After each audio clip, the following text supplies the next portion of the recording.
not the people of Kenya. Kwa kanyo ni ogai mar Obila Jafeth Koome odok ne Obila kokwedo kweth mar Azimio kod jopiny mawacho ni Obila ne onego moko kuom jo Kenya e kinde mag ng'anyo. Koome lieko ni jo Azimio ne otiyo kod ringre mag ji mane ok owito ngimagi e ng'anyo mondo mi giketh nying Obila. Kweth mar Azimio to ramo ni pod gimanyo neno mag donjo ne Obila ewi monj mane otimore kinde ng'anyo. Judith Omondi miwa ler mar wachni. Giko ne ogai mar Obila Jafeth Koome owuok oko mar loso ewi weche mag kweth mar Azimio la Umoja kaachiel kod jo Kenya mamoko osebedo ka koni Obila ne onego jopiny e kinde ng'anyo ma osebedo katimore pacho kae chakre dwe mar adek higani. Koome mane twak kod jofwambo okoni kweth mar Azimio la Umoja buogore mana gi weche ni Obila ne onego ji e ng'anyo.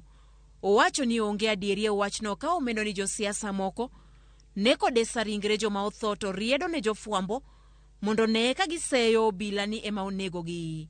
About many bodies put together, then pictures are taken, thrown all over in the social media. And the information I have is they go to some of the mortuaries, compromise the workers there, people even who died of some illness, people who died maybe out of an accident or other causes. They take photographs of such bodies and blame on police. But we are not in the business of all the time responding to politicians. Ours is to discharge our mandate.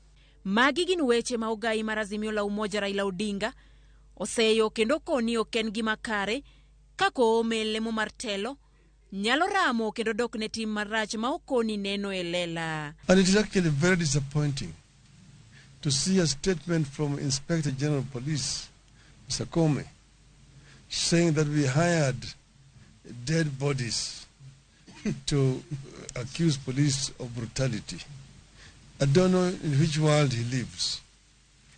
Because the bodies we've been burying have bullet wounds on them. And death certificates. Raila okoni gisechopo e alam kod ik mar ji mane onegi e kinde ng'anyo, kendo pod mamoko ni e ute kano ringre joma otho, kendo girito iko. Pay attention to the burials that are taking place across Kenya. You have all attended some, and we will be attending some more in the near future. We can confirm that police killed and wounded many Kenyans. We will do whatever it takes to ensure justice for the victims. We will ensure the perpetrators of these crimes pay.